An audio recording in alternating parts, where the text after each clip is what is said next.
Yo, yo, yo. What's good? What's good? It's Stormybman, and I am back.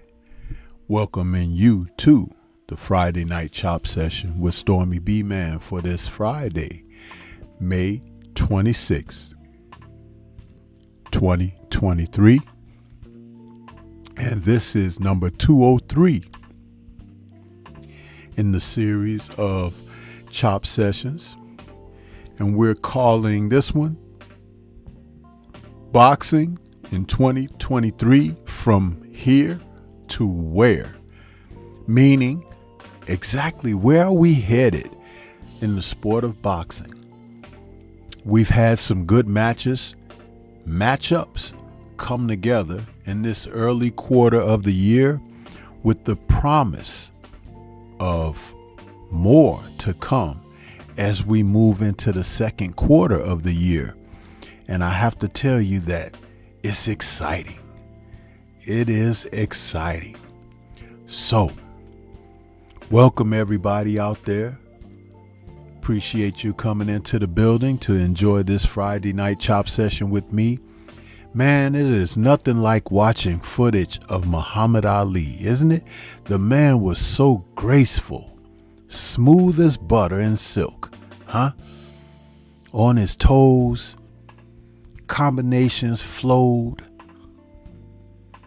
Do you all realize that in his career, Ali rarely threw body punches, but he was so precise and accurate with his lead punches, the jab, the straight right hand, stabbing shots, that in his youth used to really lump and bump up his opponents. The guys would have these lumps and bumps across their face, their eyes, their forehead. And he was pinpoint accurate in trying to land those shots on someone's chin. A lost art in today's boxing. But I'll tell you something. Studying the greats, man, you can pick up a lot of information, huh? You really can.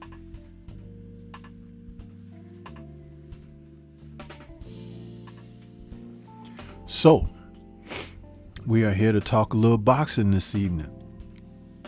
Salute to the brother Tay Jones. I was listening to Tay do his betting show, and I was listening while I was preparing for this show this evening, and that brother he covering the stuff. He talked about a lot of the matchups that I'm going to talk about this evening, the cards, and we've got a whole day of boxing tomorrow. It's just that some of these are going to be overlapping.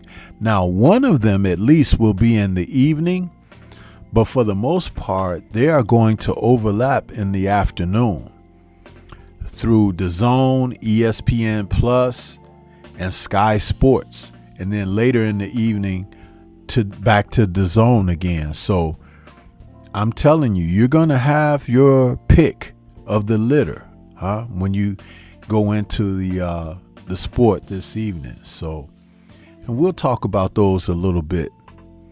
Let me go out here to the chat and see who's in the building. I hope you guys have had a great week. Here, the weather has been so iffy in the Chi, man. It's like we are not having the type of weather we're supposed to have. So it's been a lot chillier than we would normally like it to be at this time of the year. We never had spring, y'all. Never had spring. Spring was sprained, huh? Yeah, we didn't get it. Curtis Price is out there saying, right on, 1,000, amen. Antonio MMA saying, salute sensei. Mangus Allen saying, what's up, man? What's up with you, man? William Old School saying, salute my brother Stormy B, man, and y'all smash the like button, people, when entering the building. Peace. Yes, sir. Steph Brown is back with us saying, be well, Storms. God be with you and the chat family. We appreciate that. It is always a blessing to have someone bless you and bless over you and send blessings. Keep up the good work, brother. Appreciate you. William says, Stormy, did you hear about the petition Teddy Atlas is passing around? He's trying to get the Federal Boxing Commission to oversee boxing corruption. Listen, man, good luck with that. Teddy has been known to be quite passionate, but I'll tell you this, it's too many fingers in the cookie jar that they can keep the feds from getting involved. And we know that the feds allegedly can turn the other way when they want to, right? Yeah, I said it. But they'll come after us common folk. Oh yeah, they'll come after us fast. Anthony Bolton out there saying, I think Muhammad Ali has the greatest jab of all time. No, he didn't have the greatest jab, but his jab was beautiful. It was a thing of beauty, the way he would shoot his jab. If you watched a slow motion reel of Ali shooting his jab, the way his technique, it was very, very sweet to look at. It was, but Larry Holmes had a better jab than Ali, and Joe Louis had a tremendous jab. George Foreman's jab wasn't that bad, especially when you talk about the heavyweight division. There are a number of heavyweights. Ali is kind of up there, but he didn't have the best. But he may have had the prettiest, Yeah. Y'all must have forgot is in the building saying, Stormy B Man, salute Sensei. Right back at you, bro. And who else we got? Sylvester's out there saying, Stormy B Man, what's going on? Man, we got some boxing this weekend, Sylvester. You just got to pick your flavor, who you want to watch. We got featherweights. We've got cruiserweights. We've got welterweights. And then I believe we have, what's the other one? Lightweight. We got a lot of action this weekend, man. A lot of action. So that's what you want to do. You want to be able to pick your poison. William says, Teddy is trying to start a federal boxing commission. Yeah, Teddy gonna have to be careful, man. Car accidents happens to everybody. Yeah, allegedly. Who else we got out here? Woke is in the building. What's good with you, Woke? Good to see you out there. Ain't seen you in a minute. 504 Top Level is out there saying peace. Who else we got? T Berry in the house saying peace. Stormy B Man in chat. Boxing and barbecue. My man is out there. Evening Stormy. What's good with you, boxing and barbecue? Boxing and barbecue. I was all fired up to do some barbecuing this weekend, man, for the holiday. And you know what, brother? The weather has sucked so badly. I've lost my motivation, man. And they tell us that Monday it's going to be 80 degrees. I'm like, okay, we go from these cool temperatures to boiling. I'm like, man, you know what? I don't know. I'm going to find something else. I don't think I'm going to do that. This weather has really put a damper on me, man. Big time. So, yeah. But, yeah, a lot of fights this weekend. Let me see here. Yeah, we got 2 featherweight fights. I had said lightweight, but 2 featherweight fights, a cruiserweight fight, and then the welterweight fight. So a lot going on, man. A lot going on.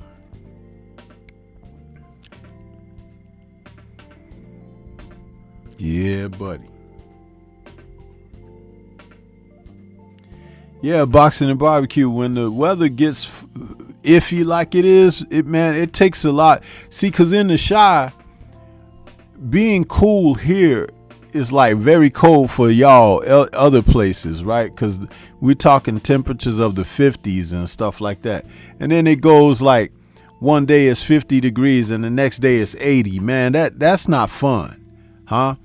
And I'm getting older, bro. I feel that in my bones. I'm sorry. I'm just going to be honest. I feel it in my bones, and my motivation don't be there, man.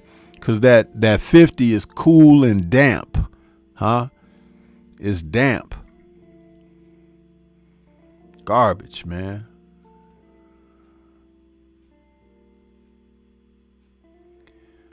Salute to Mahari Nation Sports Podcast.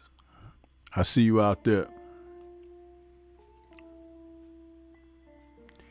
For those of you who would be interested and can multitask, there are some fights this evening on the Zone. I got it playing on my monitor in the background. A bunch of prospects out here. They call it MVP, most valuable prospects out here. So, but yeah, buddy, man. Talking about this boxing.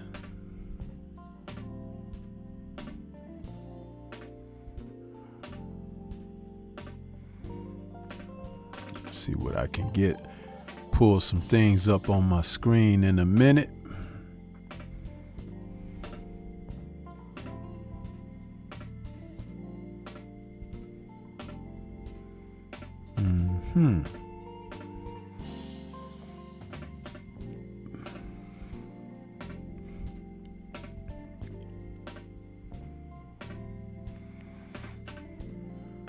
Let's see here.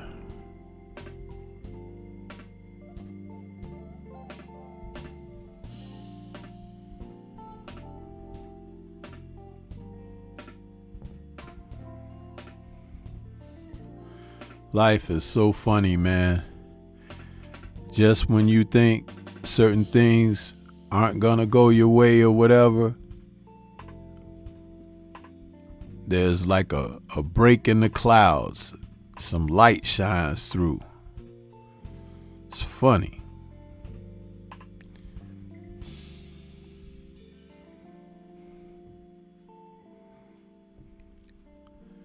And when I mention that, I bear in mind the fact that the news that finally dropped this week, that the big welterweight fight is finally gonna happen between Earl Spence Jr. and Terrence Crawford.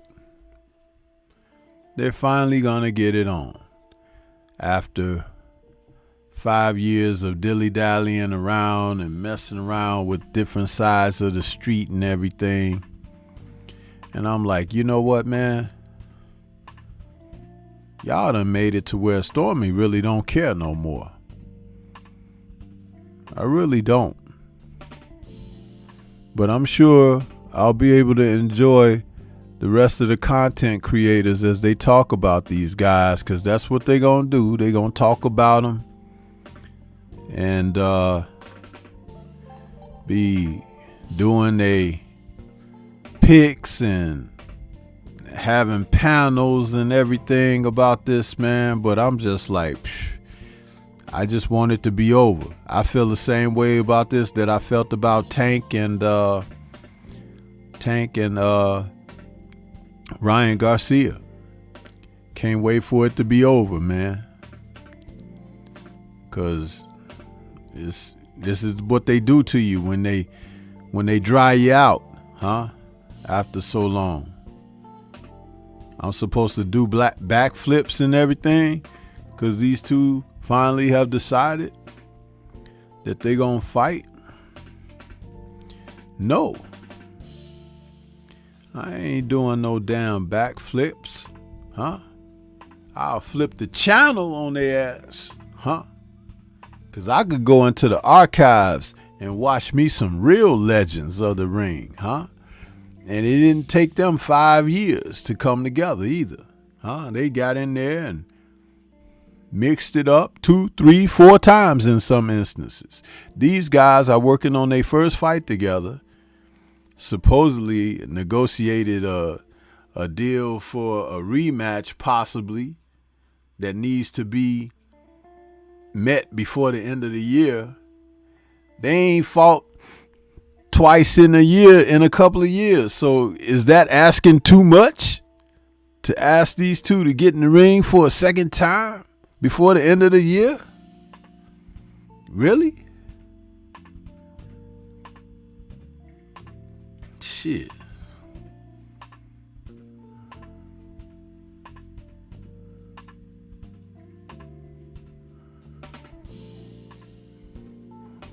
Man.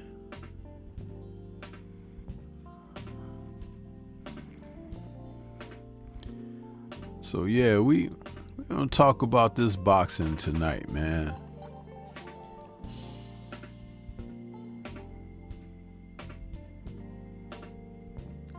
These are true prospects fighting too, man. They sloppy, man. Technique is off. Little 4-rounder. Jamar Pemberton against Bryce Henry. Okay. On DAZN. Some of you might not have DAZN because you don't like to mess with DAZN. That's understandable. That's understandable, man. That's understandable. Let's see what we got here.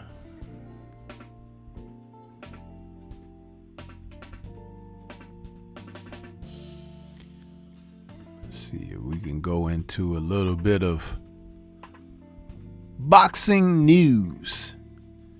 You got some news for us, Stormy? Yeah, I got a little news for you, huh? A little bit of boxing news, huh? We can talk a little bit.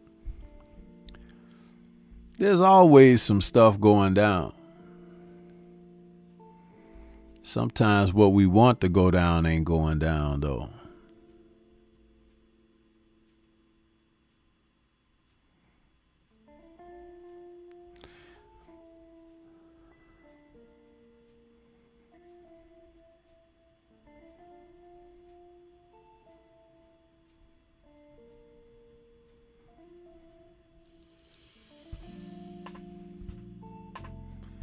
Boy, Eddie Hearn is just something else, man. This dude is really, I don't know.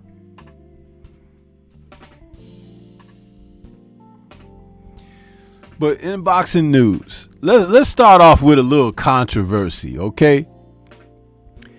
Let's start off with a little controversy, man. As we saw earlier today, the weigh-ins for all of the fights were today. So from this morning on through the afternoon. But the Mauricio Lara and Leigh Wood 2 fight for the, the IBF featherweight title? WBA featherweight title, forgive me. Them red belts.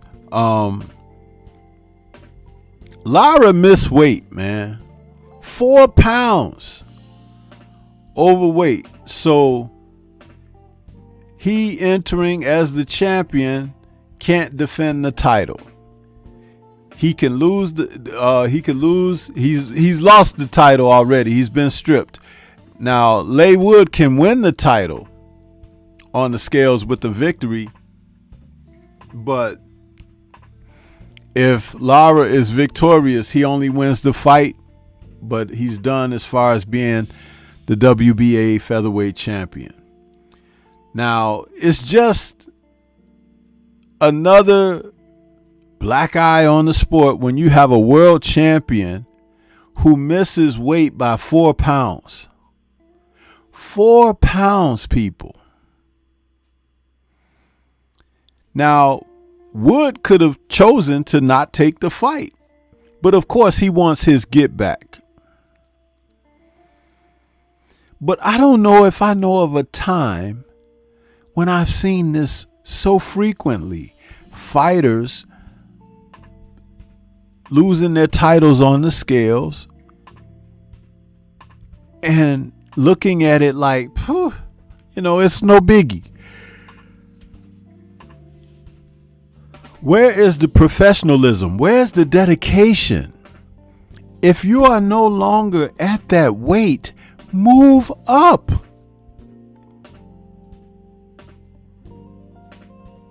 But I'll tell you something, when they made all these junior divisions and things like that, it kind of messed things up too, because just like having too many titles, the junior divisions gave smaller men an opportunity to still compete within range of the senior divisions. Meaning, like, if you have a division like welterweight, then you got junior welterweight, or you got lightweight, then you got, super featherweight. Listen, they need to go back to the 8 divisions, huh? You are who you are. You come in at what you come in at. But we're seeing so many of these guys are just not dedicated. They just don't want to make the sacrifice. And I'll tell you something, as a admission paying fan, you should be pissed. That's like showing up to the NBA game and finding out LeBron ain't playing tonight. And he ain't hurt. It's just the coach is resting him. No, man.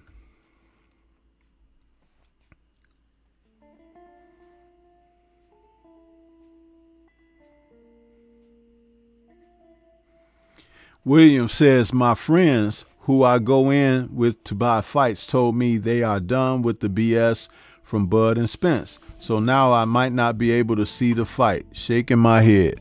Listen, William.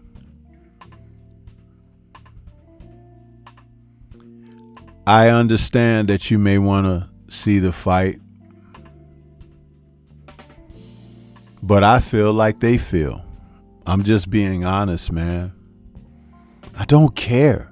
I'm not motivated. I don't feel great about it. Had they finally made this deal a year ago, I would be in a different place, but not now. Not now. Or you want to make fights now because Tank and Ryan are fighting. Then you have these other fights like Haney and Loma, but you think you're going to try to get in on that action because you see certain fights being made. Man, you guys had the biggest fight in boxing for the past few years. And you blew it. You blew it. The fan base, you got those casuals out there, and you got your own solid supporters. But as far as representing the sport of boxing, man, I couldn't care less than I do now. I could not. I could watch something else, huh? Paint dry is one of my favorite pastimes when boxing is on ABS. Watching paint dry, huh? I gotta paint my garage. I'll be out there doing that maybe, if the weather permits, because it's been too chilly. Yeah. And some of you might not like to hear that, but if a man don't stand for something, he'll fall for anything. Like a Spence versus Crawford fight. You'll fall for that foolishness, huh? Dudes is older now, done been banged up and everything, and now y'all want to get in there finally? Psh. It's like when Ray Leonard finally decided to fight Tommy Hearns in a rematch 8 years later, almost a decade later. And he only did that because he thought Tommy was done. Tommy had lost a fight and, legs didn't look good in one of the other matches and everything. So Ray was like, I think I could get him. But Tommy was always focused up on Ray. So he came in and fought one of his best fights in that rematch against Ray Leonard. And they were both older, much older. So they didn't look like they looked when they were 25 and 22 years old, huh?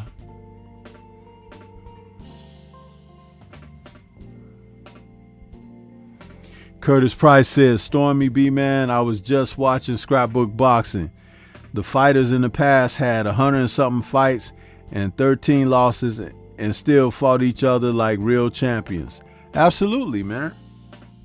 Absolutely. This was why I say if you study fights from the past, you'll realize how far off present day boxing is from being high caliber or quality. And it's very unfortunate because the fan base is there. The fan base is there to support boxing. But boxing don't give a damn about the fan base. They really don't. And I know anytime I can watch these guys perform in the ring and get hurt and injured, especially in the US, and a person gets knocked out or something, and you have all these officials just standing over them, looking at them, not offering any assistance, not even tending to them to remove a mouthpiece, or not, just looking at the guys lay on the canvas in distress. I'm like, you know what? This is barbaric. I don't like it.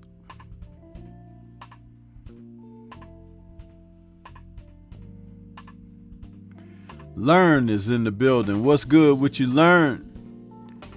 And CB Sports TV, what's good, my brother? Dr. Mark, Flawless Mentality, in the building as well. How you brothers doing this evening? Hope you're having a great Friday evening, and I hope you have an even better holiday weekend. Best wishes to you all.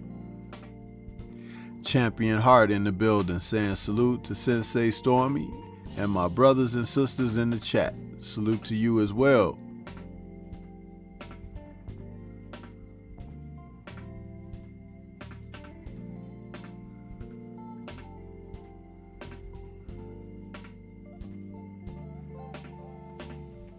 So Lara loses the title on the scale. Now he knocked out Leigh Wood, and Wood is going to really look to press him because Wood feels like he's the better fighter. I don't know what to make of the fight now. I did put my video out on it, but these intangibles, they keep popping up. That's why my brother, shout out to Curtis Anderson, aka Kurt Sugar, he used to talk about it all the time. It's the intangibles. Who would have thought this man would show up 4 pounds overweight? I don't know if that's just being undisciplined, if he has some struggles, if he, had a layoff during the training camp. I don't know, man. I have no idea. But 4 pounds is a lot. A lot. Don't forget, last year, Shakur Stevenson lost his title on the scale. Just decided to say, to hell with it, against Consequao. Right?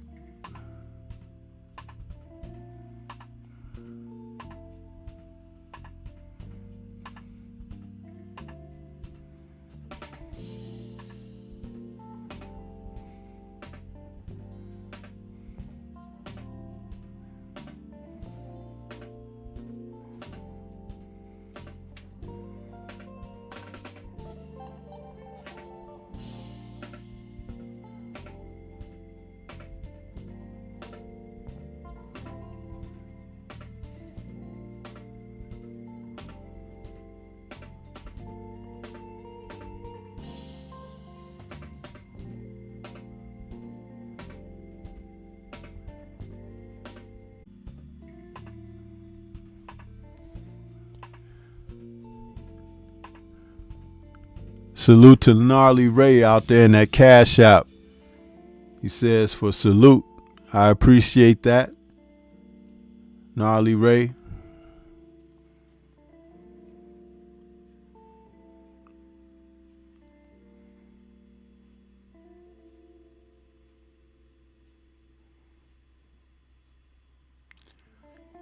Say, is the fight on tonight? There are fights on tonight on the Zone, Gnarly Ray, but they're not the fights that I'm talking about.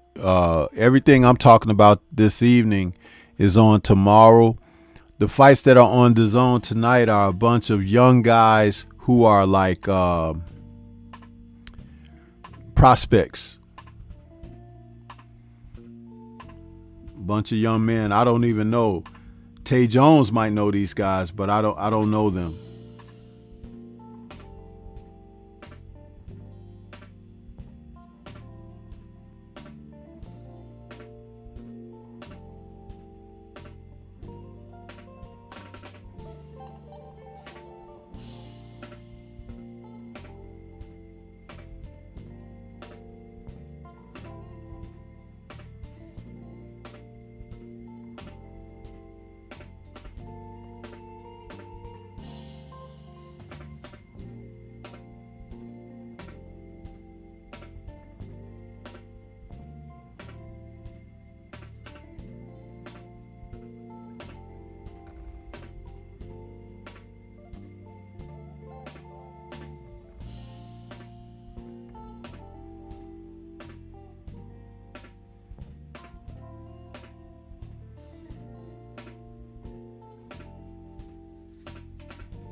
Do you guys feel like some fighters just don't care anymore? I mean, I'm still on this Lara missing weight with 4 pounds over, man. In their first fight earlier this year, he knocked out Leigh Wood with a devastating left hook in like think the 7th round. But why would you throw away your title like that? I don't understand that.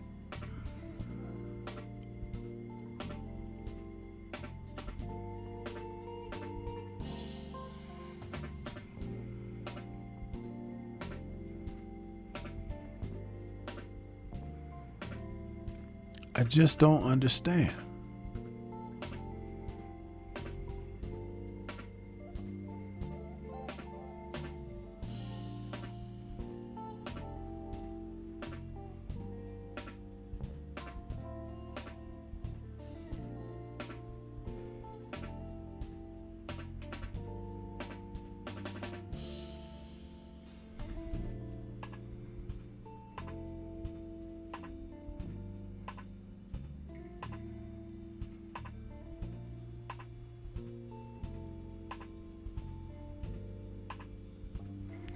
I may open up the phone line here this evening to generate some conversation on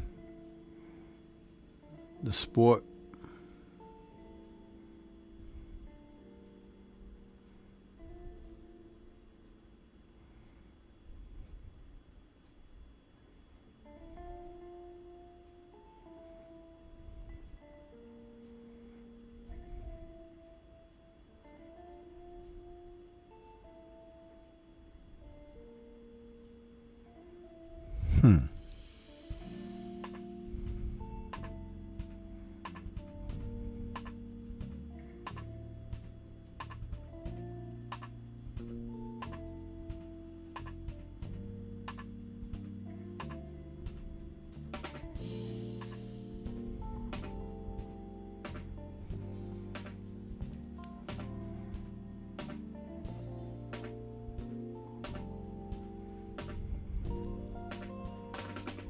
Let's see here.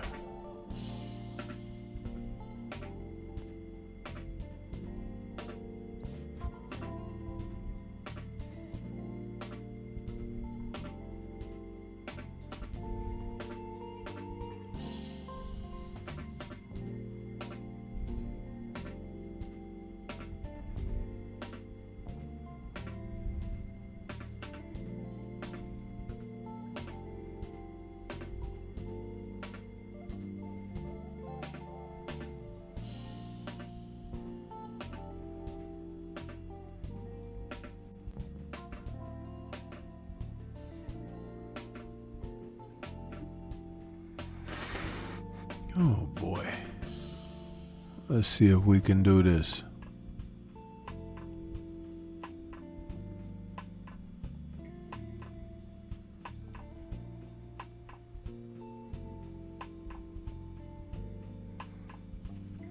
Okay, there you go, people. I've opened it up. So phone line is open here.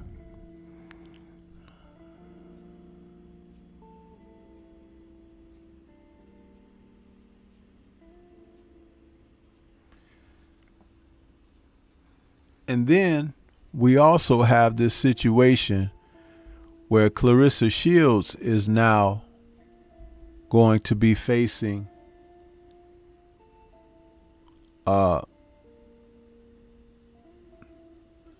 she's no longer going to be facing Hannah Gabriels. She's going to be taking on Cornejo.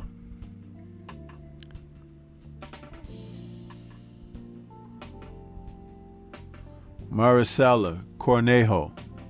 And that sucks. You know, it's like the Hannah Gabriels fight had a lot of luster to it because she's the first person to knock Shields down. It was a little bit of people were thinking like maybe Shields was gonna lose.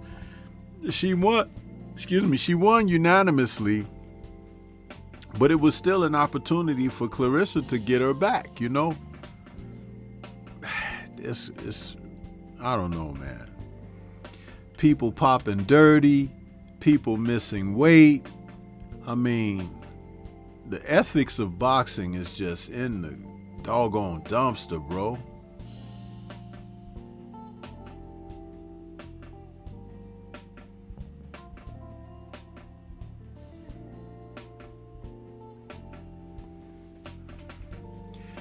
Now, I still will support Clarissa with what she's trying to do because right now she is the trailblazer in boxing for both the sport and for the women's division overall.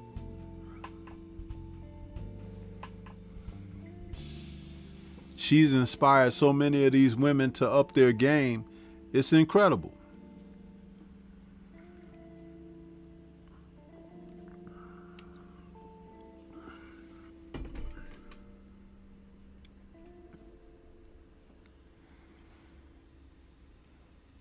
My man Drew Titan has fallen into the building. What's good with you, Drew? Yo, what's good with you, man? Phone lines are open. So, Abil, if you want to call in and state your piece, go ahead, bro.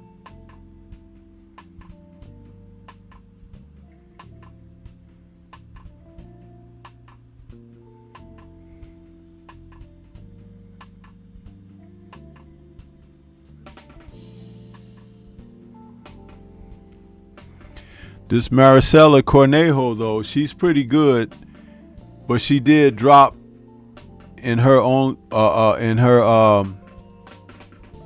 only title shot, I think, was against Franchon Cruz Discern. That was back in September of 2019. She dropped that fight, a decision.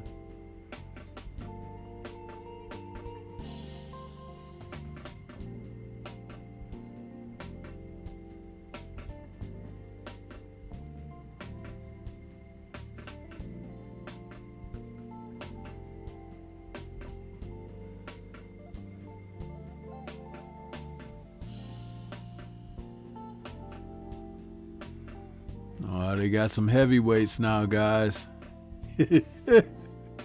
A Cuban against a Latin guy. And it's going to be interesting.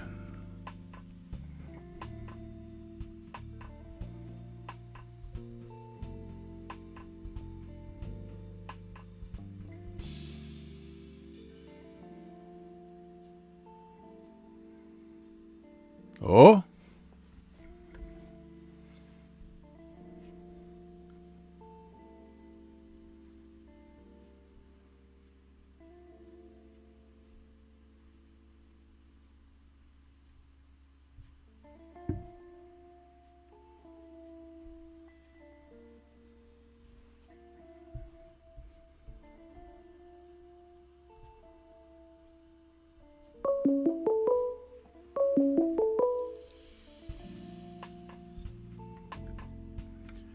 Bill, you might have tried to call before I had turned it on. Try again, brother.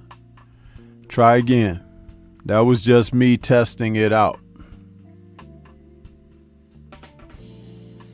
When I said I think I'm gonna open it up, the line is never open until you see the number come up on the screen. So if you tried to call before I put the number up on the screen, you won't get through, because I always turn it on before when I put the number up. That's when it's open, when it's available.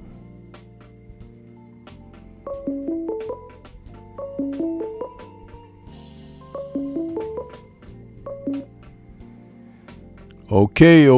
What's good? What's good, man? What's happening? Mr. Stormybman, how you doing this evening, sir? I'm doing very well. I'm a little bit down about this weather here in the Chi, man. It's been too cool, so it's kind of hard for me to, I'll unwind probably tomorrow when I start watching some boxing.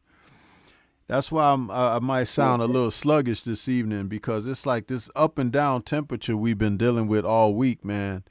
It's kind of got me in the flux. But enough about me on that. Outside of that, I'm good.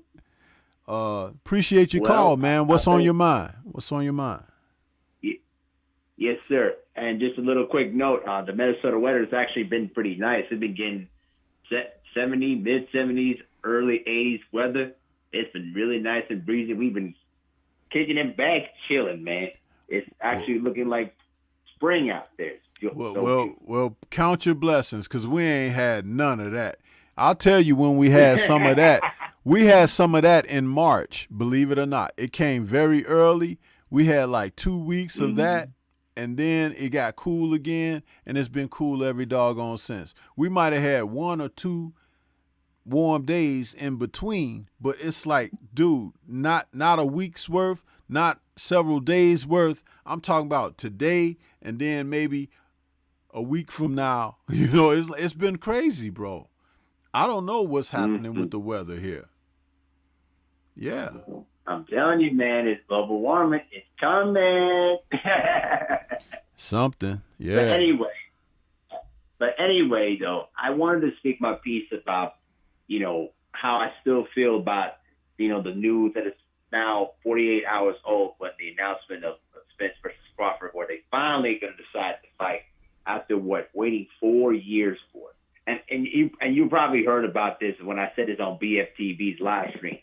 The thing that is most maddening about it is, and I was very emotionally mad about, is that the fact that we know that Curtis Anderson is not here to watch this fight. Because, as you know, from your conversations with him and from my conversations with him, that was the one fight that he wanted to see more than anything, because it reminded him a lot of the matchup between Hearns versus Leonard. I'm sorry, no, Hagler versus Leonard. Yes, that was what he said. And he picked Bud to win the fight. He had a strong belief, similar to how, Leonard came back and beat Marvelous Marvin Hagler in 87 to beat him for the middleweight championship. And he found it similar to that situation. And, it was so heartbreaking, because we wanted this fight not just for us as fans, of course, but specifically for him, because we wanted to hear his thoughts, what he wanted to see in the fight, and how he believed that Bud was going to beat Earl Spence. But after his death, it just left a very bad taste in my mouth to the point where I'm just like, okay, that's great, you know. But last year would have been the perfect time to do it. But they held this back for so long to the point where it's now, you look at it now, I'm sure a lot of the casual fans are excited about this, and I feel that. But at the same time, it just does not feel the same. And I just felt, very disheartened about it. What do you think?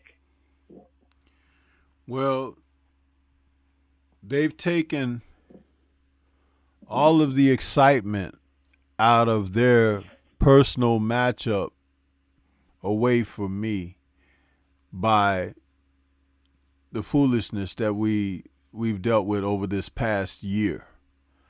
And I made a decision late last year. I said, you know what?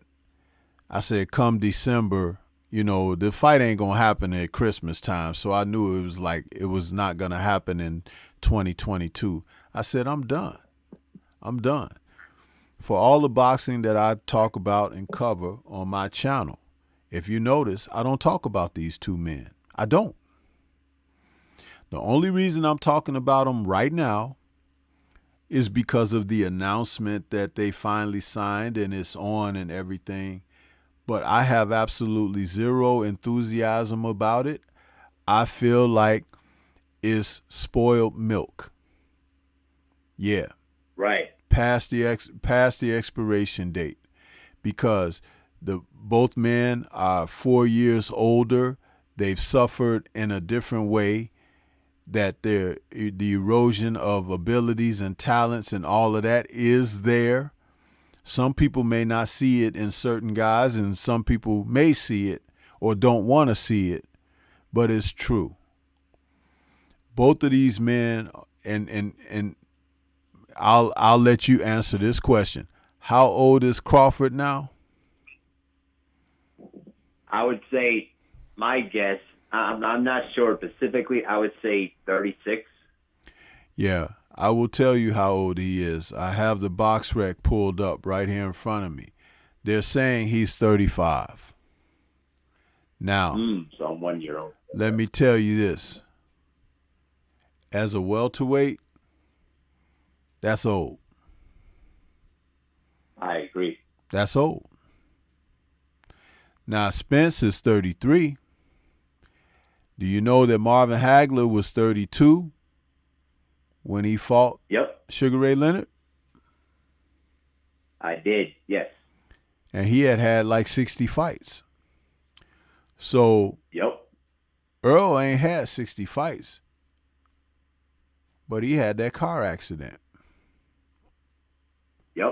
Now, I am not trying to rain on his career or anything. So anybody out there that love that man as far as what he does with his career and all of that, I'm speaking from a standpoint of understanding that when you have something like what he experienced, it is a blessing to be able to resume and continue your career. Vinny Pazienza had a tremendous accident and was able to resume and continue his career. That does not mean that he came through that unscathed. But just know that prior to that happening, this fight could have taken place even then. So, correct. What I'm trying to say is this. You don't even know if you're getting the best of these men now, but I choose to put my energies somewhere else. I really do.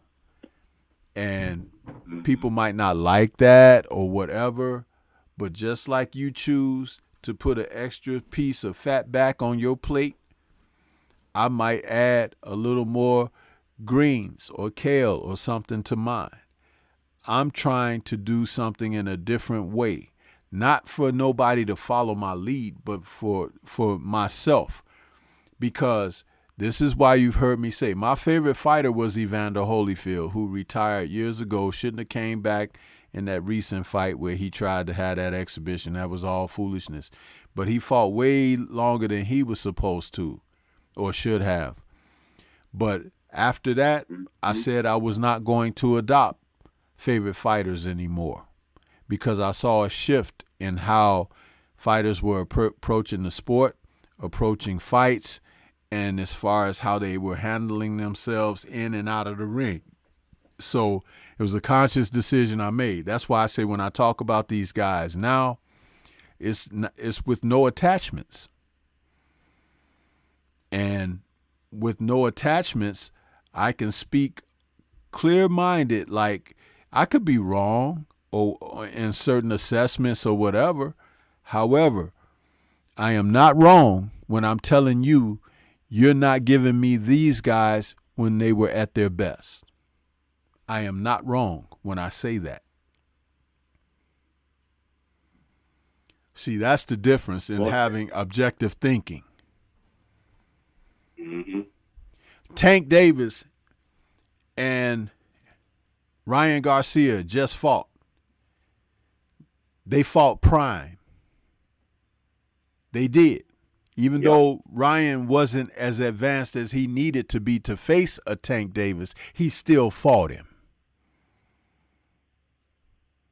And what I'm most impressed about him after coming out of that situation, including the vacancy of Golden Boy in the aftermath of the fight and all of that, with his people not being around him in support in defeat as well as in victory, what he did do is he went out and found a good teacher to help him get better. I have to take my hat off to him and respect him for that. Because he's still young enough to get better, which is totally different from Anthony Joshua, who is past 30, past being broke, and is expecting some kind of miracle from this man in Derek James to help him put masking tape or duct tape on a fledgling career. You see? So yeah, absolutely. When I make these assessments like that, I do them with that type of approach that, hey, listen, man, you can be better. You can get better, but it all has to be the desire for that. And it's harder to have that when you're already wealthy. See, Ryan got a upside because he don't know no better. He don't. So Derek may be able to save him. He very well may be able to. And it won't happen overnight. But about 3 fights in, we should see some improvement there. If AJ has stuck with Robert, I'm just say this, and I'm sorry, I'll let you go ahead on. If AJ would have stuck with Robert Garcia, even though he lost to Usyk in the rematch, his next fight, which was Jermaine Franklin, that would have been 2 camps under Robert Garcia. So the familiarity, you get into a rhythm of how you coach, how you receive the teaching, this, that, and the third, right? It's like that's how the process happens. But you can't keep stopping and starting and restarting, resetting, thinking you're going to hit gold. That's why I said Derek James is not here to patch a flat tire.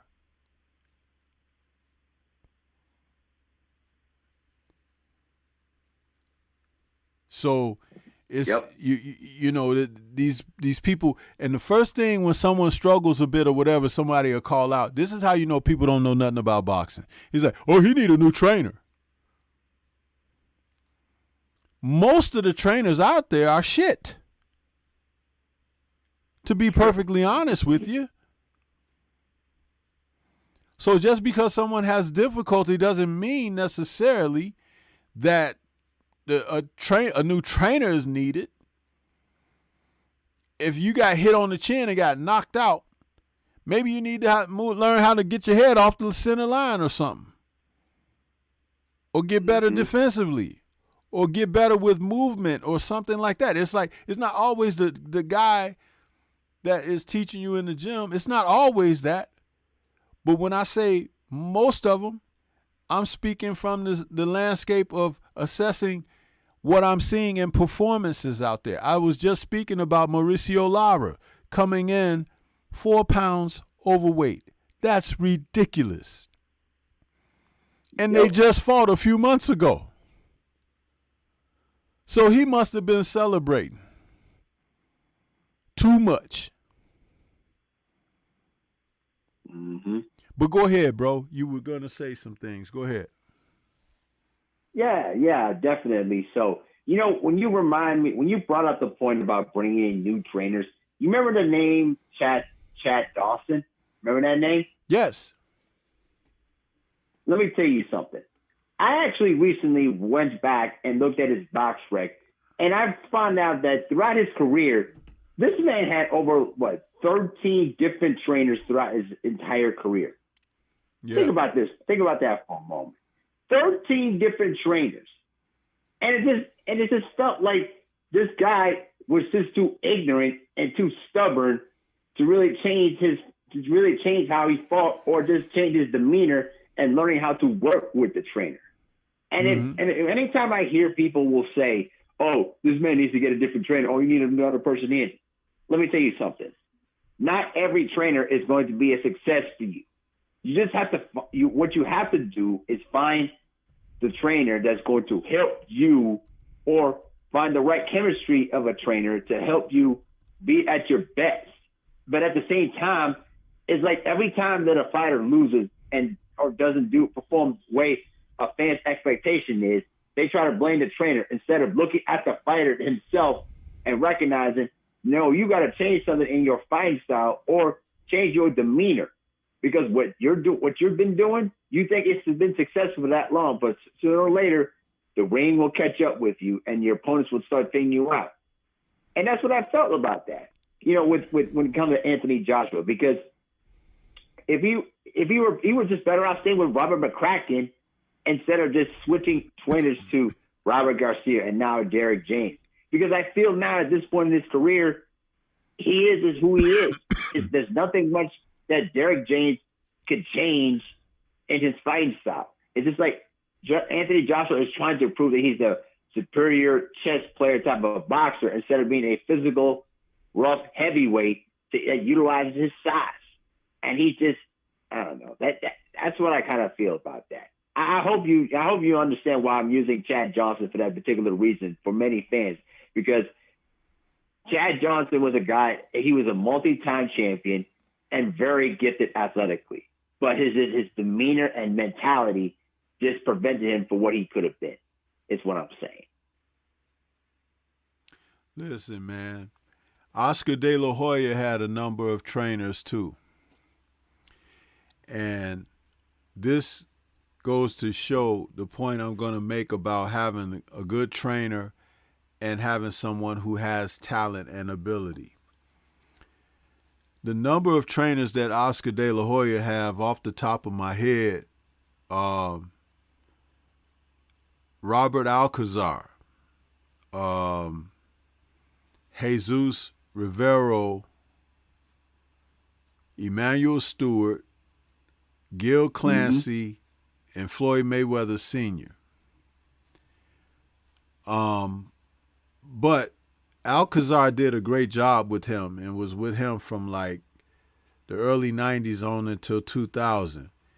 Jesus Rivero came in between 96 and 97 and was showing him some things that were a little bit different defensively and whatnot. And then later, Floyd Mayweather Sr. showed him some of that, what he's able to do so well. And Oscar had a lot of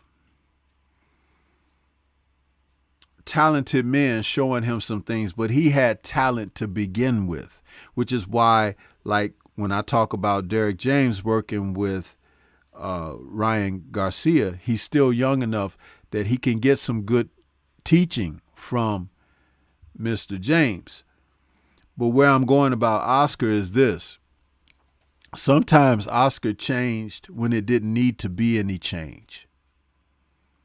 There was a period between, I want to say, the mid-90s to about 98 that Oscar was looking really, really good. And Emmanuel Stewart came later, so did Gil Clancy. It was like he I don't know if it was like he didn't want to pay men because they call for a high price, or they come in for a short time. They take that money and then they don't spend that much time with you. There are different reasons, that can take place. But a lot of times, especially when you've had success with who brought you there, like Robert Alcazar, it just requires you going to the gym and getting better, doing something different, trying to add new wrinkles. That's why a coach's philosophy has to be versatile. You can't teach one way. You have to be able to teach how to beat styles. If you can't teach how to defeat styles, then you are just a specialty man. You could show some guys some defensive things. You could be a mitt guy. You can be a conditioning guy. You know what I mean? Specific things. But a real mentor and coach, teacher, can help you defeat styles. This is why I love the guys like Georgie Benton and Eddie Futch, because they could teach you how to beat styles. Yep. Very important. And even though Emmanuel Stewart was highly touted as a coach and trainer, one of the drawbacks with some of his people that he worked with was they weren't defensively responsible. So he could teach you how to go out there and get somebody, but he wasn't teaching them how not to get got. You know what I'm saying? So there was some incomplete there. Right. You know what I mean? And that's, again, when you make these assessments. I had a conversation earlier today with Scrapbook Boxing. Shout out to my brother Scrapbook. And we were talking about Muhammad Ali. And we said that, you know what? Out of the 5 losses that Ali had on his record,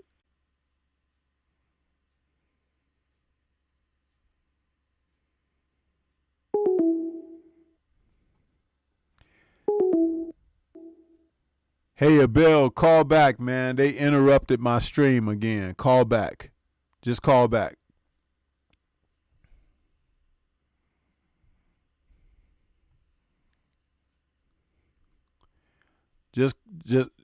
Just call back. They interrupted my stream.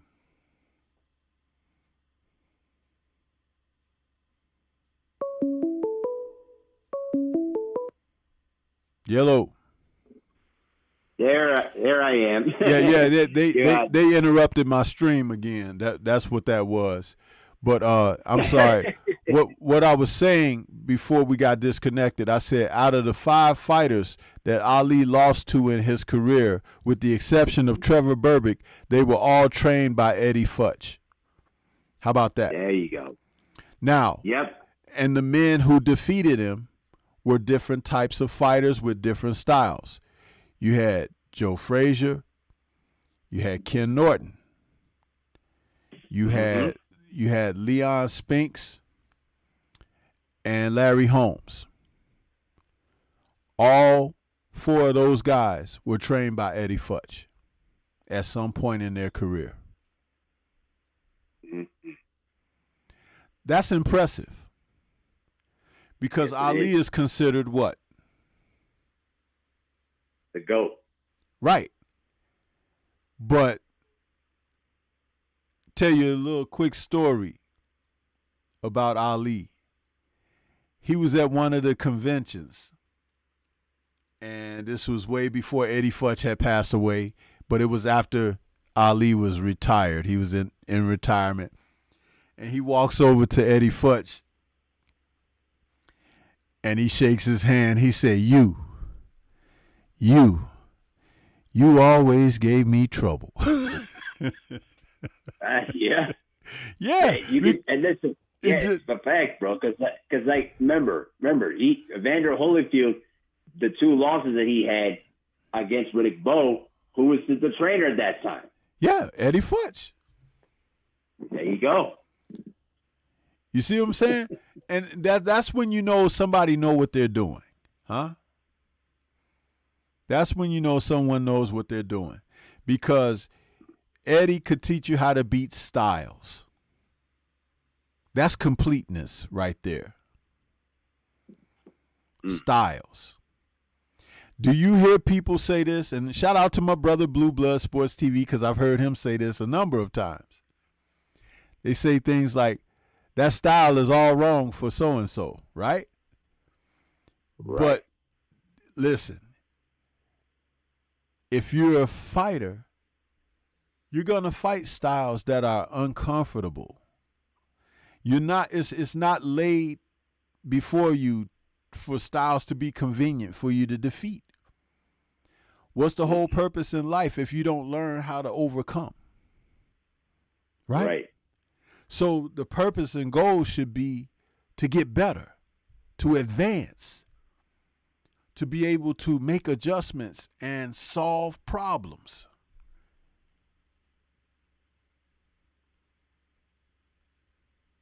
Yep. And that's important. But you got these guys out here today, they keep fighters away from certain fights because they feel like, oh, he's not going to look good against him, you know? Who worry about looking good? Worry about winning. Georgie Benton used to say,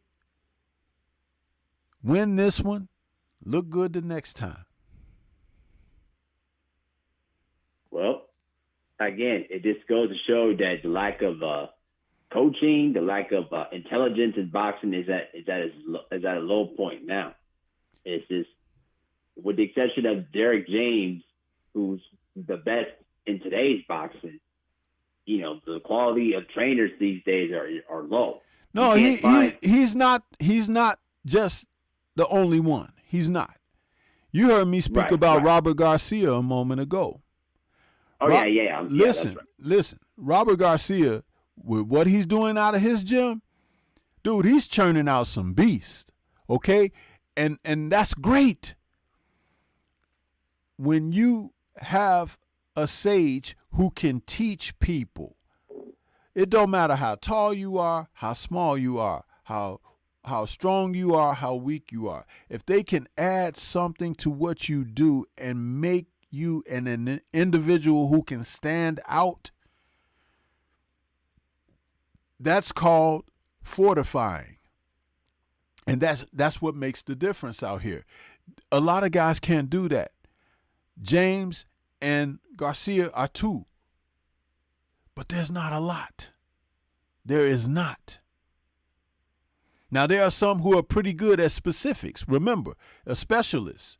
And specialists are needed. They are needed. You cover basketball. You have to have a specialist in there. A guy who can really get you that bucket. You know, a guy who can really pin somebody down on defense. A guy who can go and get those boards. You know what I'm saying? You do need that. It's nice when guys are versatile and can do it all, but you still need those specialists that at certain times, you know, that when it's what Magic Johnson used to refer to as when it's winning time, you have those special guys on a court for a certain length of time because they can make the game close or they can pull the game out. That's right. That's coaching one-on-one. Now, tell you, does that make sense to you? Do it sound like I know what I'm talking about?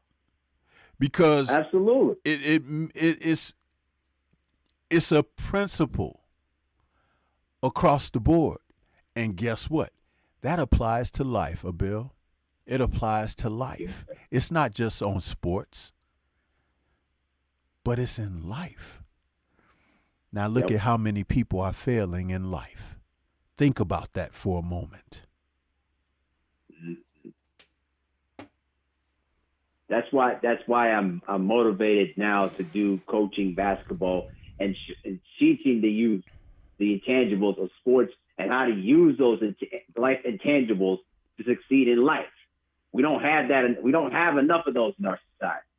But I'm determined to breed that more. Right. Makes a difference, man. Yep. It makes a world tremendous difference. Yes, sir. Well, I'm gonna go ahead and let you continue cooking on your show. But I want to give you some love, man, and I love listening to your history lessons. And yes, I will make sure to email you whenever you want to do the Eye of the Storm show. All right. Yes, sir. Sounds good, man. All right. Continue on with your show, man. I love them history lessons, man. And before I go, I want to say RIP to Curtis Anderson. We know that we wanted this fight for you to watch, but when that fight happens, we'll be thinking about you in our hearts. Absolutely, man. Appreciate your call, brother. Yep. Have a great night. You too. Thank you.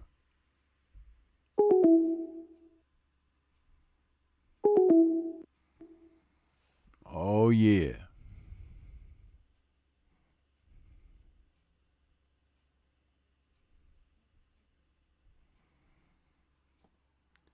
All right. The line is still open if we get someone else that would like to call in.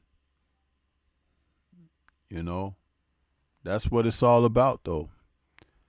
That is what it's all about.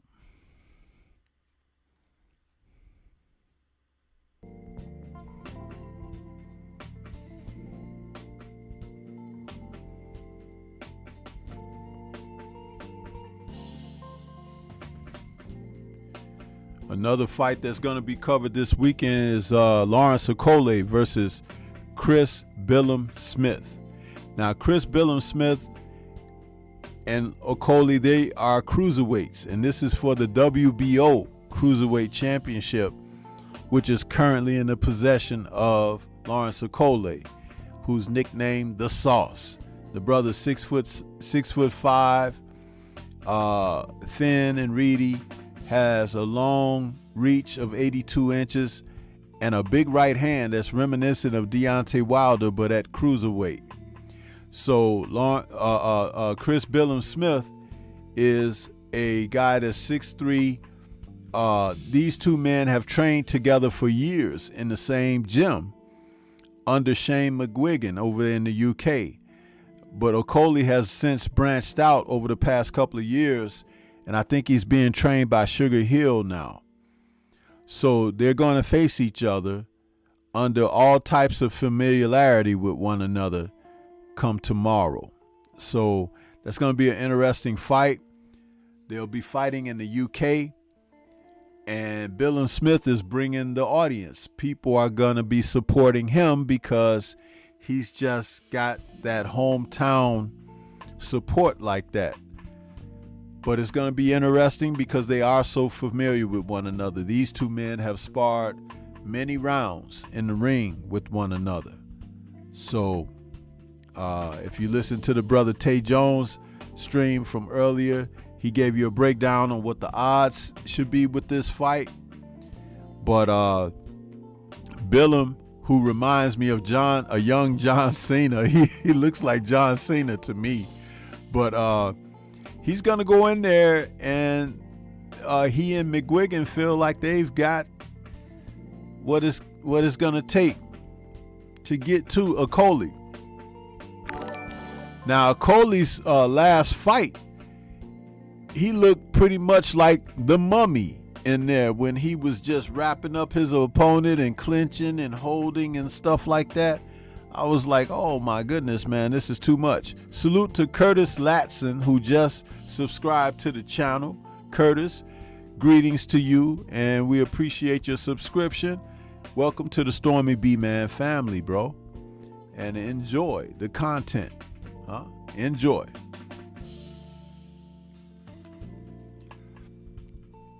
So, I expect this fight to go one or two ways, and I talked about it in my breakdown video. Either this is going to be a snore fest, or somebody's going to break out and try to get the other guy up out of there. I don't know how that's going to go. It may require somebody get hit on the chin real good first. Huh?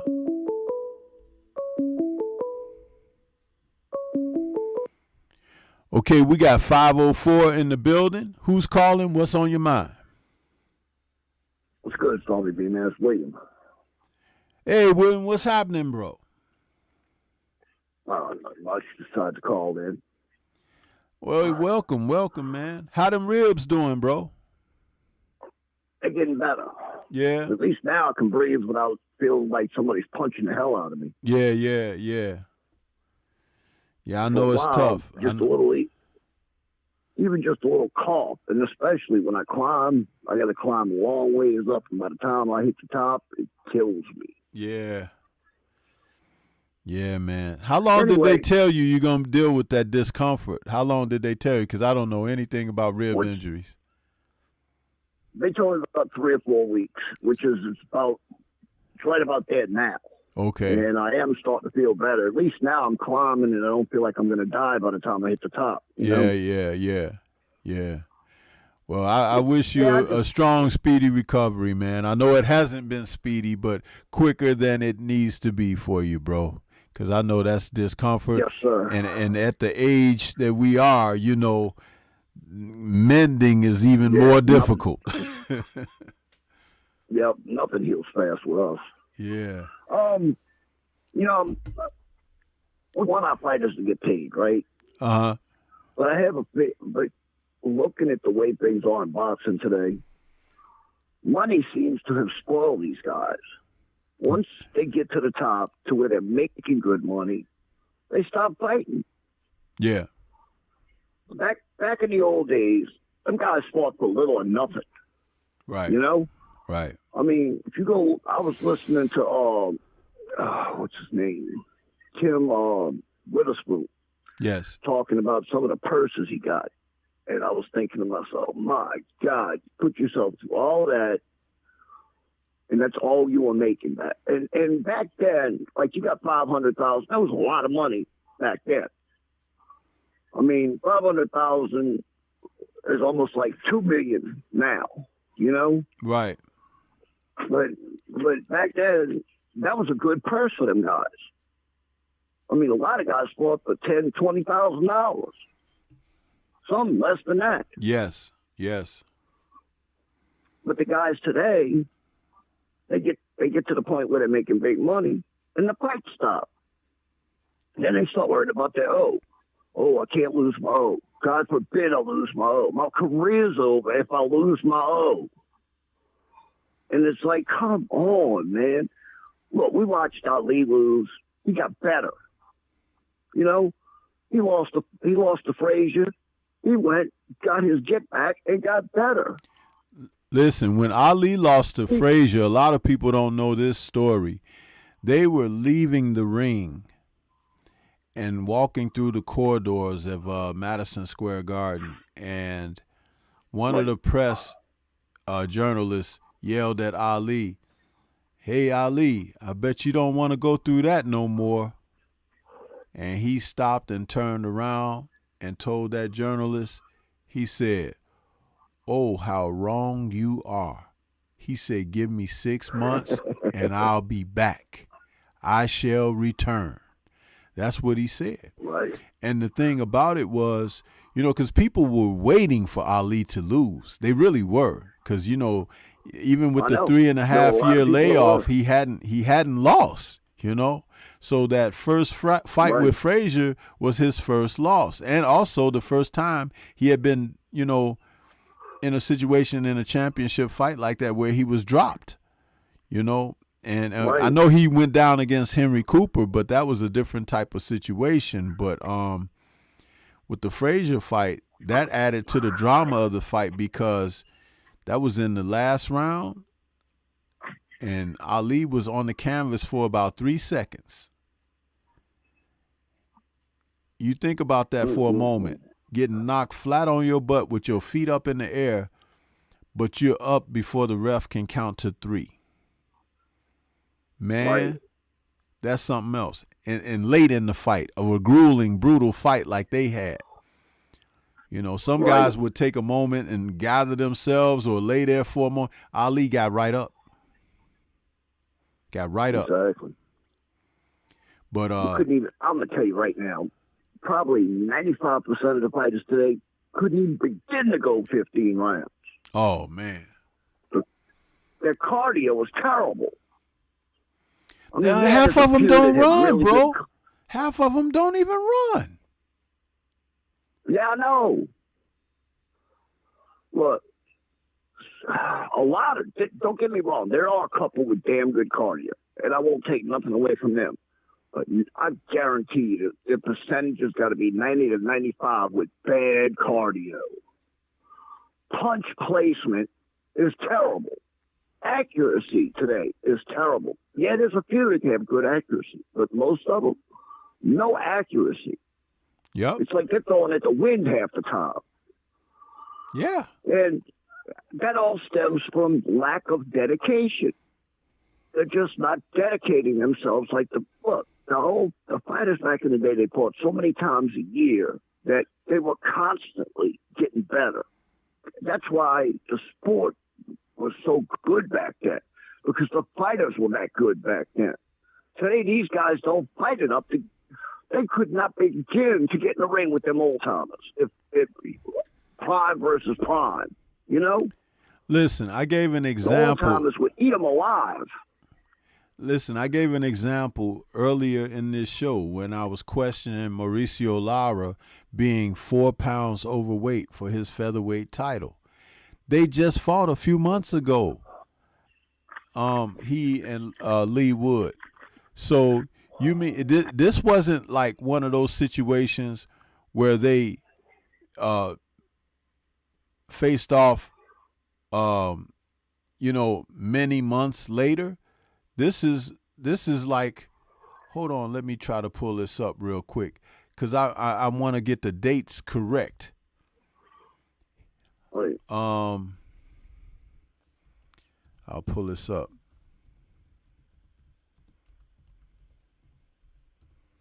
Let's see here. Yeah, he fought and defeated Leigh Wood in February. In February of Right. this year. That ain't even that long ago. That's what I'm trying to say. So how are you coming back 3 months later, 4 pounds overweight? I'll tell you what, if he gets in the ring and he looks like crap, you know what happened. He didn't do a damn thing. He probably waited till the last couple of weeks to start training. Let's Right. be honest. Right. Now, but what I'm trying to say about that, though, this is where I'm going with that. Because though I just pointed out a serious thing to question about him, fighters used to fight like that all the time, even more. So if you think about it like this, the more frequent you fight, the better your timing is going to be, the better your reflexes are going to be, and you get into Accuracy. a rhythm. Yeah. But when you take these long layoffs, which that was not a long layoff for Lara or Leigh Wood, who was knocked out, many people thought that this is too soon for Leigh Wood to come back because he was knocked out in that fight. You know what I'm saying? Right. So, but fighters used to fight like this all the time. Even more, like I said. So if you're coming in 4 pounds overweight after just fighting 3 months ago, you must have went straight to the buffet after the fight and partying and drinking and eating whatever you want and all of that. Because a camp is 8 weeks. Last couple of weeks. Right. A camp is 8 weeks, at least minimum, right? So it's like, my goodness, Right. what are you doing? But this is what I talk about the lack of discipline and everything. When I get critical of these fighters, bro, I don't be trying to put them down because, you know, some of them, oh, and that's another thing. It's a whole nother story. People can't receive constructive criticism anymore.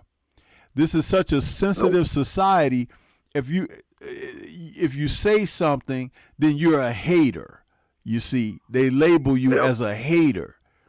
But that's what we do. We critique the sport of boxing and its participants. And if you are coming in and you're not in your best shape or whatever because you were a lazy, no good bum, you understand? And I'm not calling fighters a bum, but I'm calling an individual a bum because he's lazy and no good. Then you only have the mirror to look at, not who's talking about it. But I often say this about these guys who may find discomfort or displeasure in what's being said. Prove me wrong. Find some motivational tool for yourself and get out there and get it done. See, the problem is they don't want to prove you wrong. They just want to bitch about it. Exactly. Let's be honest. Exactly. Participation trophy society. That's what that is. Well, I did, you know, at least I was in the race. You lost the damn race, bro. By 25 links. You were last. You know what I'm saying? Exactly. Yeah. Well, I was, at least I was there. Dude, I was there. I got a trophy. Man, it's ridiculous. I got a trophy. And you got a trophy for showing up. And people don't uphold that. If you listen, do you know one of the things that is missing from this sensitive society also? Shame.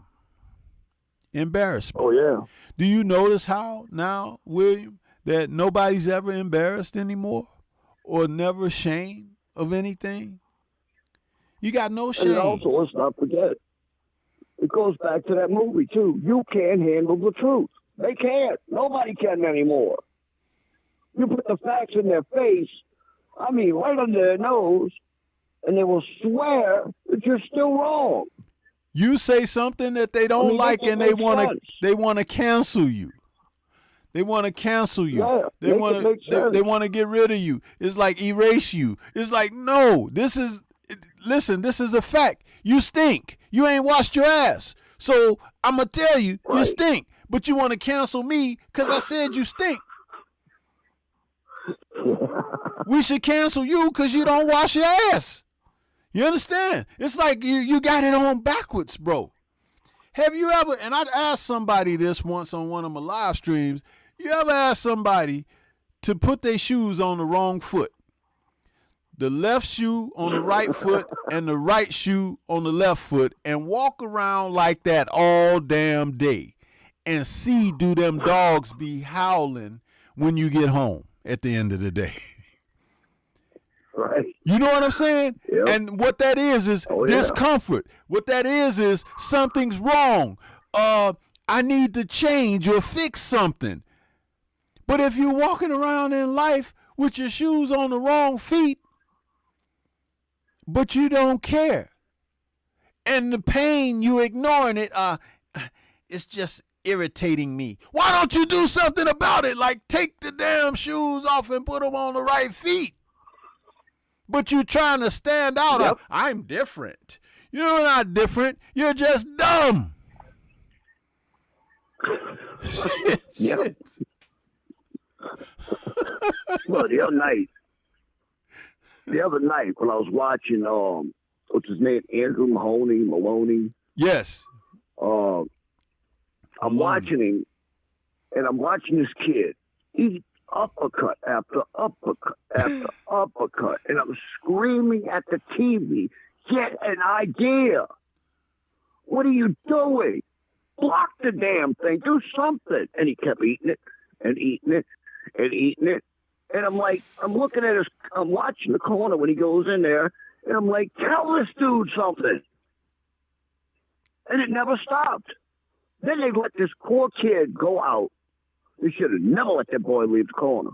Nope.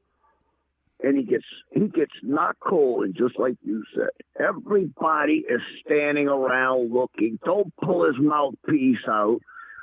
This kid could be dying on the canvas, and they're just looking at him.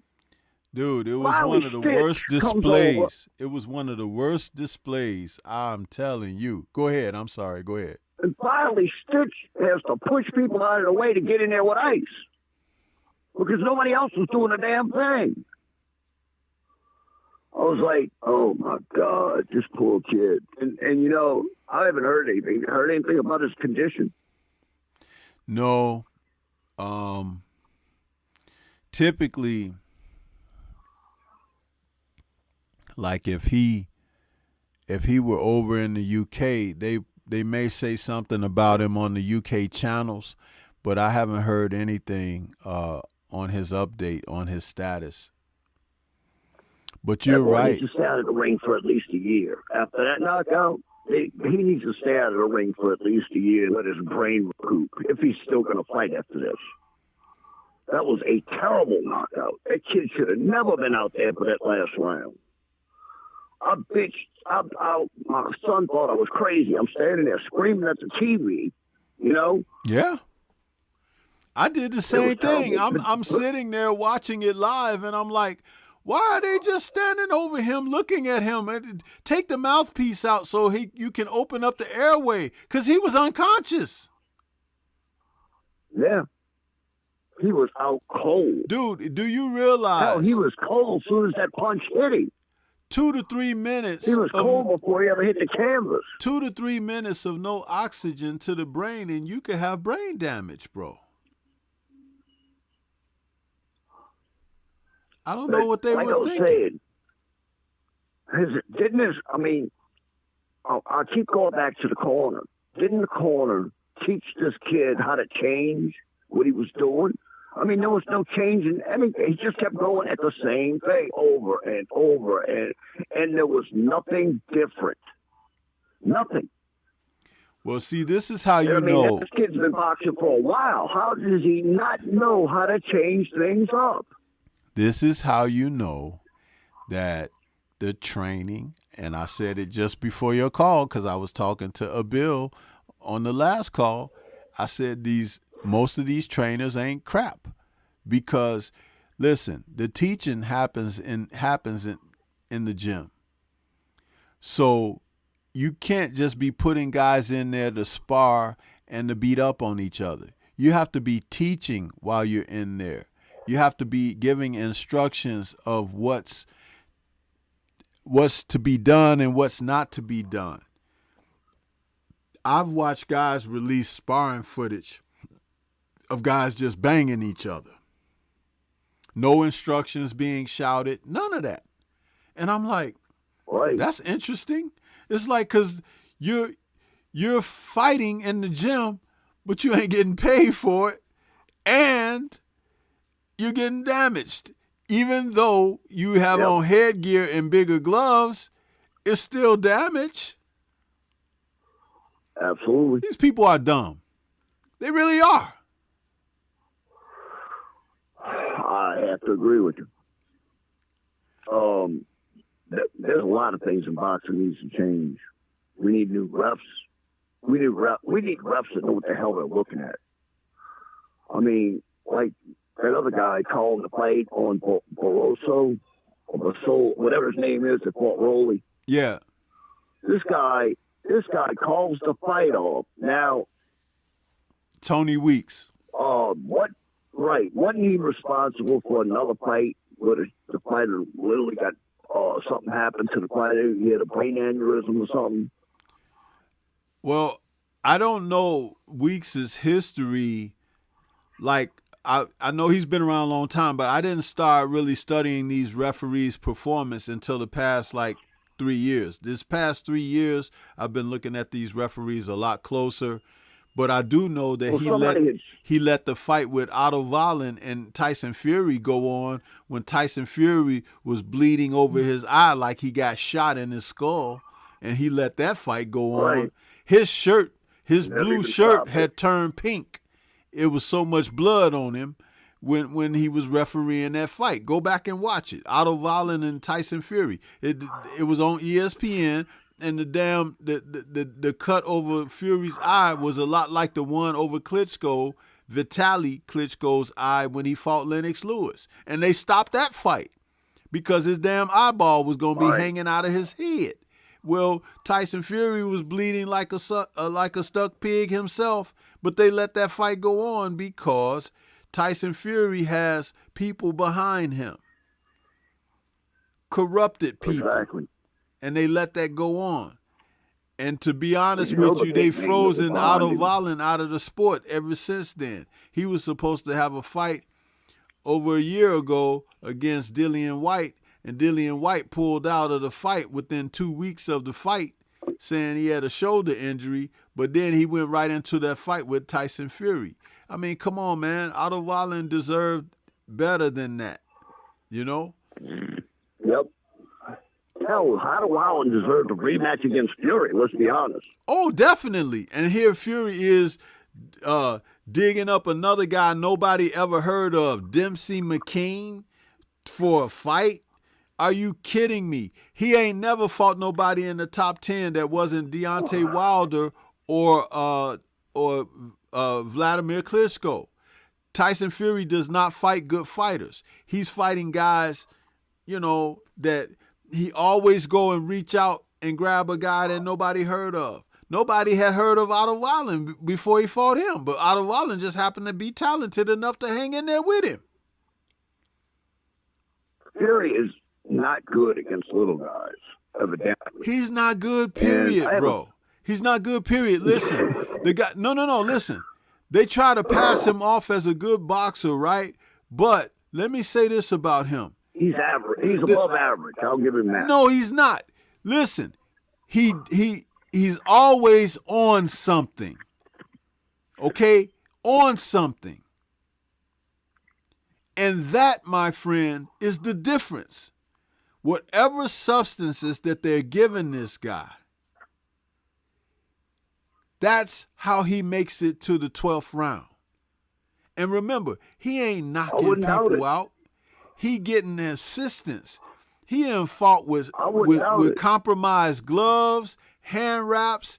He done fought with, with substances in his system, but he got somebody behind him that allows him to get away with all of this. Because that person is influential enough that they can shut people up or shut them down or make them go away.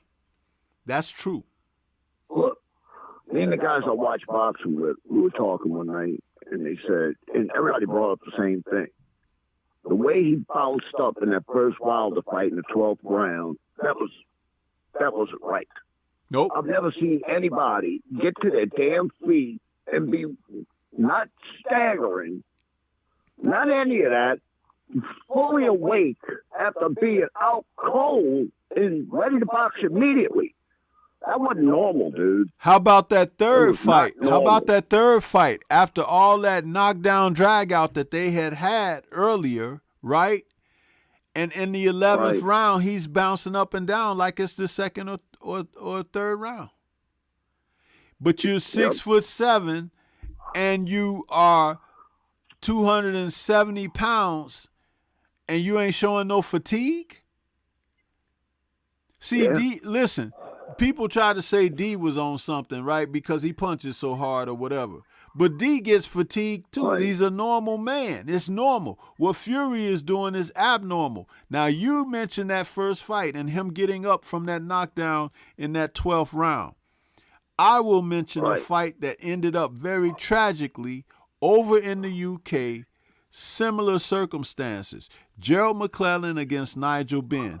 Gerald McClellan had Nigel Benn knocked out in that first round. He fell through the ropes, but he woke up, and they gave him enough time to get back in the ring, but that aside, he should have been counted out before he woke up.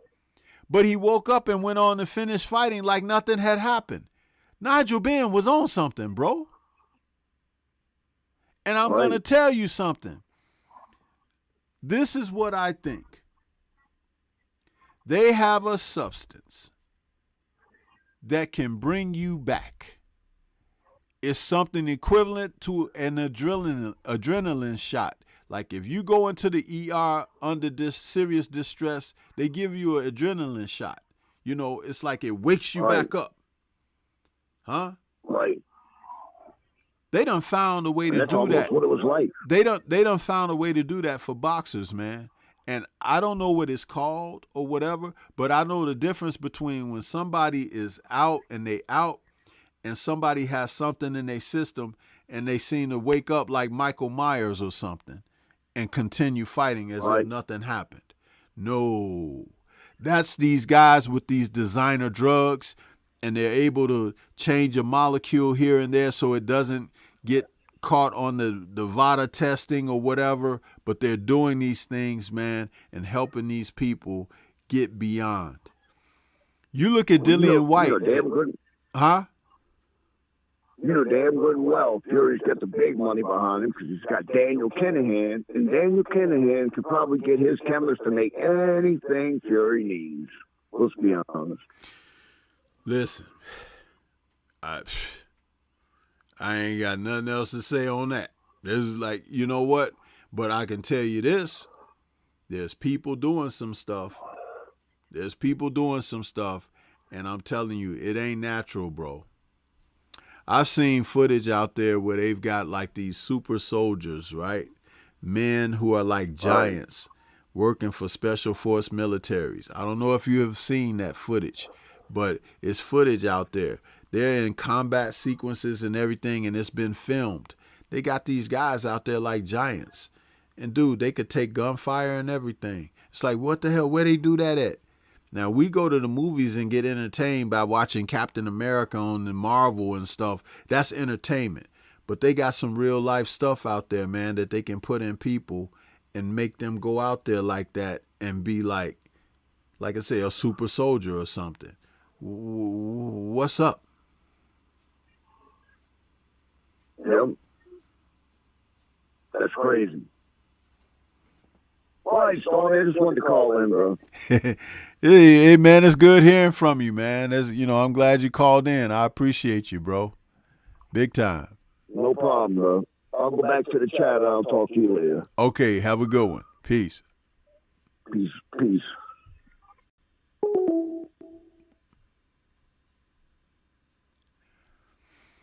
Yeah, buddy.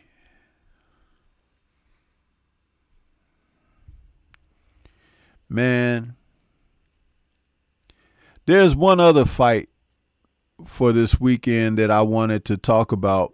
Well, it's actually two more cards, but one of them I wanted to talk about is this fight that is taking place between Luis Alberto Lopez and Mike Conlan. This is for the IBF featherweight title. This is a good fight in me, man.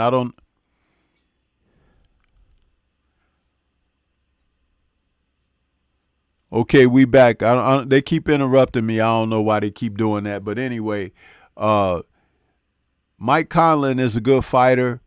He had that great fight against Leigh Wood last year, and he's come back since and won a couple of fights. But this is going to be a good fight.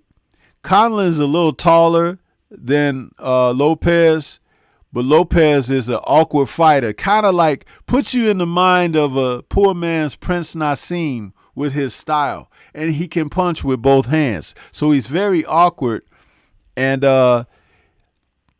he's that type of fighter that Josh Warrington was trying to use headbutts and dirty tactics and everything, but he still was able to outpoint Warrington over in the UK and take that title.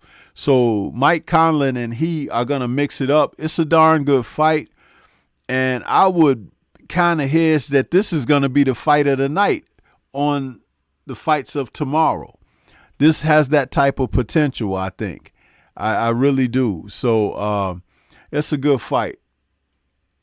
Mr. Pac-Man 216 says, Stormy, what do you think about Lomo becoming a new number one WBC contender over Shakur? Shakur is nephew Raucus. Listen, man. You guys are going to allow them to continue to show Loma privileges untold, huh? You've done the same thing regarding Canelo. I don't know why you guys treat them or act like they're gods when they're not. but somebody needs to raise a fuss. And I can't do it all by myself. I talk about it from time to time.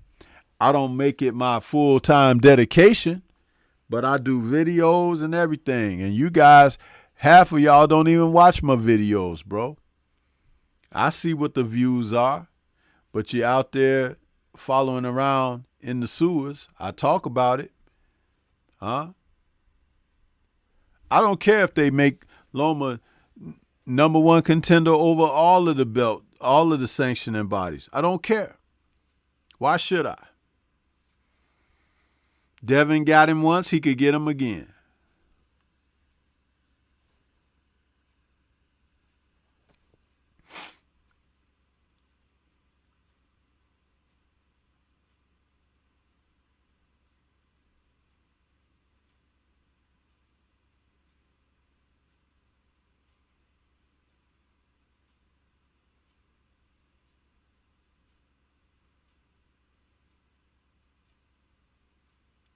Yeah, that's right there, William. What you just wrote there is totally right.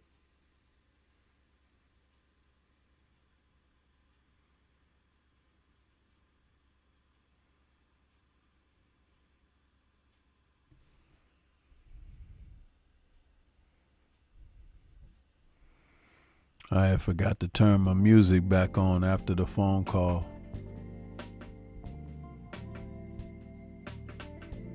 I think it's time to show a little dedication to my man Focus Ball with his commercial. We'll be right back after this.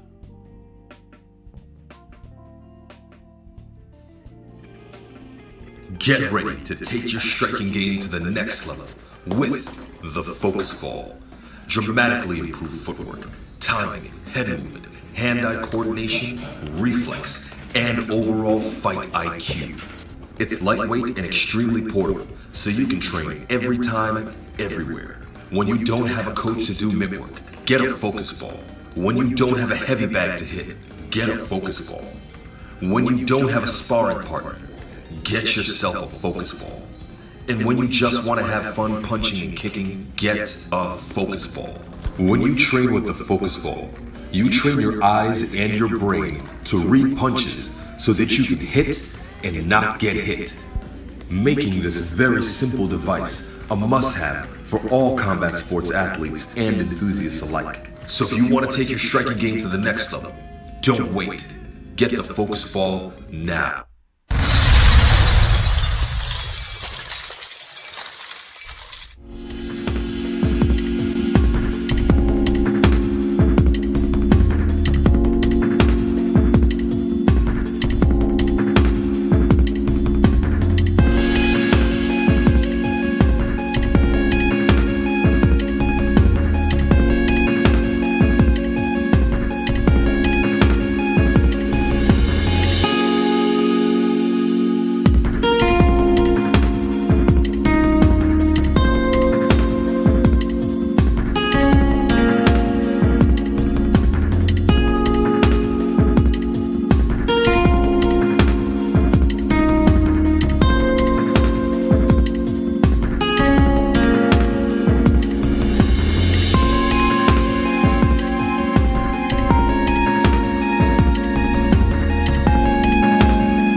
Yeah. No, Healer. I haven't had a chance to try them out yet. Not yet. Salute to Trick Noti out there, man. Be safe on the street there, bro. I see you out there. But listen, man. There's one more fight that's on tomorrow, and that's tomorrow evening. It'll be broadcast on DAZN.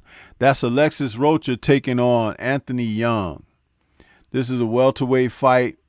Rocha has been trying to position himself because he wants to get into the title sweepstakes. at welterweight, but he's going to have to wait in line just like everybody else until these other men at the top settle their business. But this will be a fight broadcast on DAZN. I don't know how it's going to go. Don't know a lot about Anthony Young. I know Rocha, I seen him in his last fight. He leaves a lot to be desired. There's some things that need to be ironed out with him, but hey, you know what I mean? It's the welterweights, and we'll see.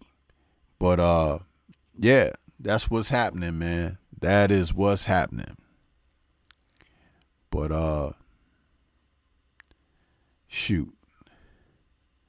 A lot of stuff going on in boxing, man. A lot of stuff going on in boxing. A lot of stuff going on. So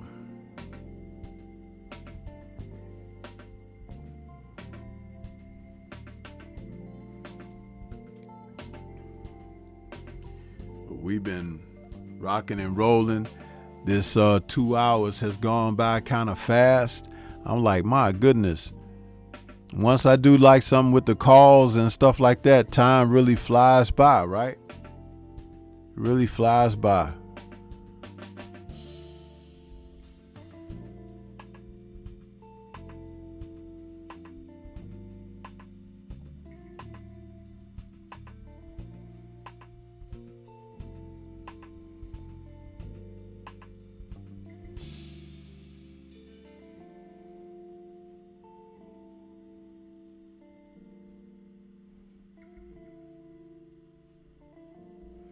But I'm going to get ready to get on out of here, people.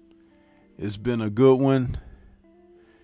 We got these fights tomorrow, so you guys get yourself settled in and decide what you're going to watch, huh? Because it's going to be entertaining. There's a whole lot.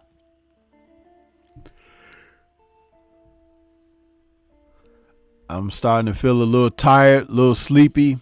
So I may have to get me some rest and get ready for these matches. Huh? But hope y'all enjoy the fights, man. There will be a post-fight show after I think I'll do it after the Rocha Young fight. So we'll see. But man, oh man. I got to decide which of those early bouts that I'm going to watch, because I want to see that Conlon and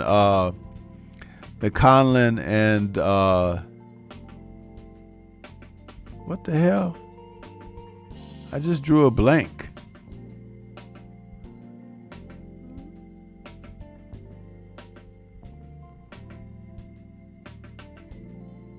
Lopez. I don't know why I just drew a blank on my mind about Lopez.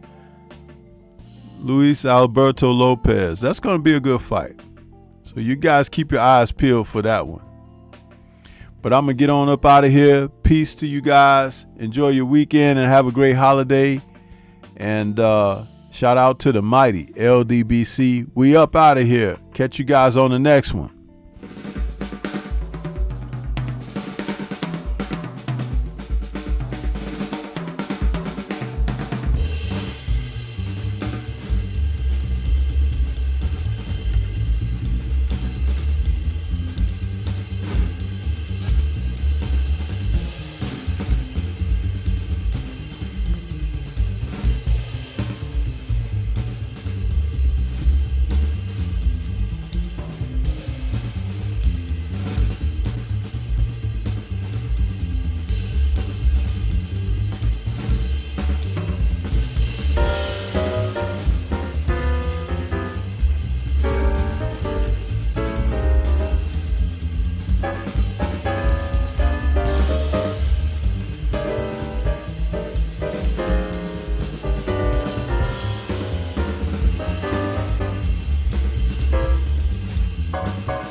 to this day.